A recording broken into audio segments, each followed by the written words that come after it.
Season 3 is finally here, ladies and gentlemen, and I wanted to start it off right.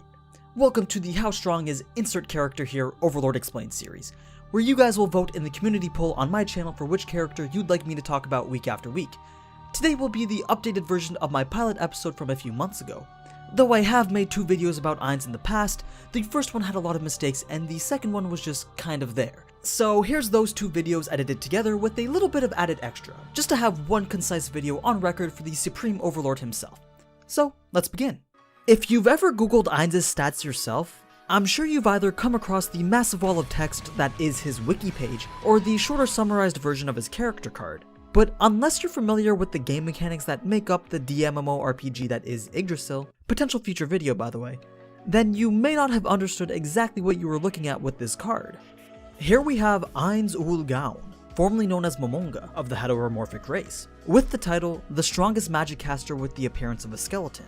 He's at the max level of 100, comprising mainly of the Elder Lich, Skeleton Mage, and Overlord racial classes, followed by the Necromancer and Ruler of Death job classes. But those titles probably don't mean anything to you. So as simply as I can put each, an Elder Lich is an undead evil magic caster supported by unholy life. Skeleton Mage is just a type of Elder Lich that dictates appearance, usually a skeleton body consisting of both human and animal parts. And Overlord is the final form of a skeletal Elder Lich, the highest tier undead that allows for the use of ultimate magic.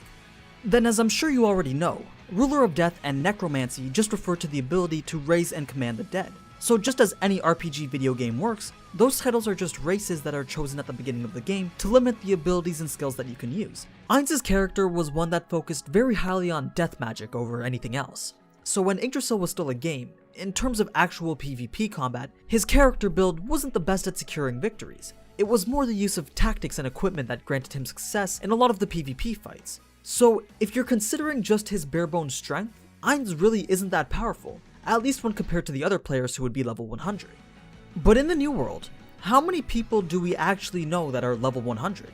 Let's put this into a little perspective for you, just so you can make some comparisons between characters that we've seen in the anime. So Ainz is 100. All the Floor Guardians are also 100. The Battle Maids range between level 50 to level 70. Then we've got someone like Evil Eye who's level 50, Clementine, Brain, and Gazaf who are around level 30, and everyone else is just pretty irrelevant in terms of strength. When Ainz is roleplaying with Nabe as an adventurer, they tend to tone down their power levels to around that of level 30 as well, unless they're trying to put on a spectacle like they did in Season 1. Now, if we were to look at Ainz's stats, there's a clear focus on all his magic stats, tankiness, and special abilities. So clearly, he had a very specific route in mind when he was creating his character. One that allowed him to surpass the game's 300 spell limit and learn a total of 718 through his Dark Wisdom skill unique to the Overlord class. For what time? However, because of his focus on only magic skills, he's limited to the number of weapons he can use, and even more so by his class restrictions. Although it is possible to bypass these restrictions with certain equipment, as we saw him do in his fight with Shaltir. Now, let's quickly run through all his skills, abilities, and traits, but be warned, if you don't want to know the full extent of what he's capable of, then I suggest leaving now. And please, bear with me, there's quite a few to get through. It's not all 718 of his spells, but goddamn does it feel like it is. Okay, let's start with the traits that come from being a basic undead. And yes, these were taken directly from the wiki. So we have biological penalties resistance, bludgeoning vulnerability, critical hit immunity, dark vision, death immunity, disease immunity, doubled damage by fire, eating, drinking, and breathing are unnecessary, energy drain immunity, good, light, and holy vulnerability, good and holy consecrated areas vulnerability, mind affecting immunity, necromancy resistance, paralysis immunity, physical penalty resistance, poisoning immunity, recover by negative energy, and sleep immunity. These pretty much speak for themselves since they're rather par for the course for any undead type character in a video game. But what about the Overlord race skills? We have ability damage, acid immunity, arcane vision, black halo, create undead, dark soul, dark wisdom, despair aura, which causes fear, panic, confusion, insanity, and sometimes even instant death if you've got good RNG. Then there's electric immunity, high tier magic immunity, high tier physical immunity, ice immunity, negative energy touch, negative protection, speak evil tongues, status damage, slashing damage resistance, piercing damage resistance, turn resistance, undead blessing, and unholy protection. I think what's important to point out here would be his high tier physical immunity. It makes him immune to all attacks that are below level 60. So basically, he's immune to pretty much every character he's ever encountered in the anime, excluding those in Nazarick. Then you already know Dark Wisdom lets him surpass the limit on the number of spells that he can learn. Also, his Create Undead can summon monsters that can probably just destroy the entire world if they wanted to. They're split between low, middle, and high tier undead, and if Ainz was trying to summon a high tier undead such as Eternal Death or the Pale Riders, a sacrifice of his own level XP would be required. But since gaining XP isn't as easy in the New World as it was in Yggdrasil, he tends to stray away from summoning his high tier undead. All of this stems from his class abilities that allow for the summoning of the undead. They're called Undead Aura, Undead Creation, Undead Control, and Undead Strengthening. Then he has the Rite of Darkness that amplifies his undead creation skills. If we shift over to his spells now, you'd see that there's an absolute shit ton of them, which I don't even know how any game would be able to let a single person cast all of these. I could sit here and list all of them, but I feel it'd just be me shouting out 150 names with you having absolutely no idea what I'm even saying. Instead, I've gone ahead and chosen some of my personal favorites. We've got Black Hole, which summons a void that turns you into literal nothingness.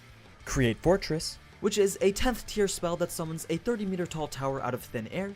Gate, which is rather basic, but we do see it a lot since it's the teleportation spell that Ainz uses. It can transport any number of people over any distance, and will never miss the intended teleportation target. Then there's a pretty useful one called Perfect Warrior, which allows him to transfer his magic caster levels into physical strength and become a level 100 warrior. This lets him use certain weapons that would normally be restricted for his class type, but by doing so, he can't cast any of his normal spells either. A crowd favorite seems to be the 10th tier spell Reality Slash, a strike that causes a tear through the very fabric of space to reach the enemy. Other abilities that are around this scale of power would be Gravity Maelstrom, that summons a spinning vortex of hyper-intensified gravity, or the previously mentioned Black Hole. Then there's more necromancy type skills such as Thousand Bone Lance, which we saw in his fight with Shaltir as a barrage of bone type spears that are flung at a target from all directions. There's also the Wall of Skeleton, which summons a literal wall of low tier undead skeletons that can move and attack as best as a wall made of undead can. And finally, my personal favorite, Shark Cyclone. And yes, it's exactly what it sounds like. A spell that summons a 100-meter tall tornado that is the home to several 6-meter long sharks that will devour anyone that gets caught up in it. Can you imagine just playing something like World of Warcraft and then you die because some magic caster just decided to spawn Sharknado onto the battlefield? I wouldn't even be mad. But all those spells pale into comparison to his super tier magic, or as they call it in the New World, the magic of the gods. There's Creation, which alters terrain on a massive scale, Fallen Down, which casts a ray of light so bright that anything in its area of effect will be burnt to a crisp. There's Wish Upon a Star that grants the caster any wish that they want, even if it's beyond the realm of possibility. So in Yggdrasil, back when it was a game, Wish Upon a Star granted random wishes in proportion to the experience that was spent, meaning that if 10% of Ainz's total experience was used, it would grant one wish, and for every 10% more, it would grant another. Since it was a random spell from a selection of 200, there was still the possibility that the wish that you were searching for wouldn't show up as a possible one. But in the New World, Wish Upon a Star, although still requiring experience to activate, is capable of granting any wish at the user's request as long as enough experience is spent. So any wish is capable of being granted, with the exception of ones that attempt to counter effects induced by world-class items. And finally, a couple summoning type super tier magic. One that creates 6 level 80 gatekeepers, and another that summons a Cyclone, where for every being killed in the Cyclone, they are used as sacrifices to summon a level 90 or above monster known as the Dark Young. Aside from those super tier magic spells, there is one more that's considered his most powerful skill, and we actually saw him use it in his battle against Shaltir. It's called The Goal of All Life is Death, and it comes from having pretty much the exact build and skill set that Ainz does. Having a max level in the Overlord race, plus specializing in essentially all types of death magic, lets you level up the job class known as Eclipse. Once you're the max level of 5 in the Eclipse class, you literally become the ruler of death. This is actually a buff that is applied to any instant death type spell or ability, which allows the buffed spell to bypass any type of instant death resistance or immunity. So when he was facing Shaltir, Cry of the Banshee was the AoE spell that is used to cause instant death. But with Shaltir's immunity against that type of attack, using the Goal of All Life is Death to amplify it results in an AoE attack that literally kills everything. The downside to using this seemingly OP spell is that it takes 12 seconds to cast. And if you've played any type of game that involves spells with cast times, you'd know that if you spent 12 seconds idly trying to perform a single task, you'd most likely be dead by the end of the 12 seconds. Hell, I can't even properly res people in Overwatch with Mercy's shitty 1.75 second cast time. But Ainz, being the master strategist that he is, has a way to counter this 12-second cast time by literally stopping time. Ainz is capable of Chronomancy, which is a type of magic that affects the flow of time. Basically, Ainz is part of the 5% of players who have mastered the timing of his skills so that the goal of all life's channeling time would be completed the moment that his time stop skill ends. Time stop and silent time stop being these skills that stop time and prevent an enemy from attacking during stop time respectively. So yeah, it's pretty OP. Now let's take a closer look at some of his most powerful items, including the ever so commanding Staff of Ainz Ooal Gown. But before that, let's check out some of his divine class items, starting off with his 10 rings, each a magic item that provides some sort of buff or resistance, ranging from certain types of magic protection to penalty reduction for certain skill usage. But the most prominent ring is the Ring of Ainz Ooal Gown.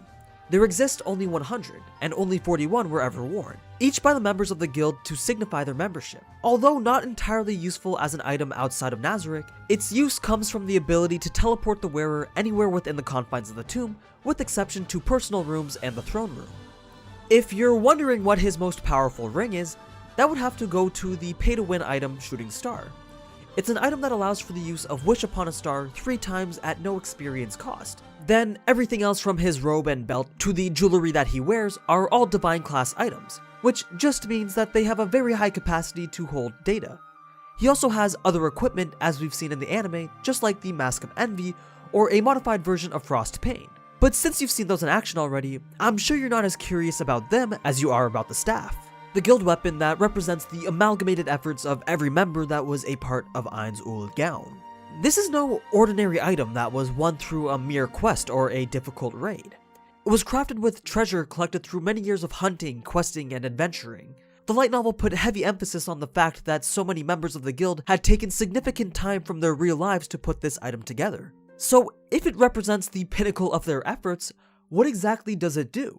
Well, the staff is imbued with 7 gems, each a piece of a rare set that is held in the mouth of their own golden snakes that are intertwined to make the formation of the staff.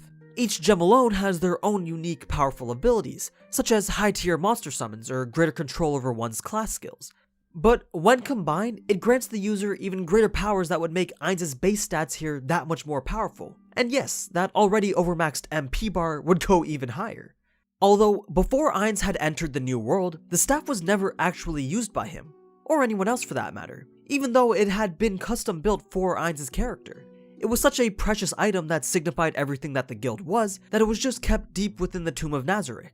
So since the staff is also a guild weapon, it brings its classification level near to that of a world item, but not quite at the level of data capacity that can modify the very fundamental of the game, as world items were known to do.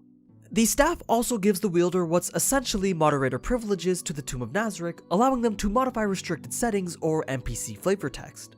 Now, aside from these few pieces of equipment that I mentioned, there's still so many more, since I haven't even gone through his Dark Warrior equipment, some of his consumables, and who knows how many cash shop items this man has. But yeah, that's pretty much all the important stuff you're going to need to know about how strong Ainz is.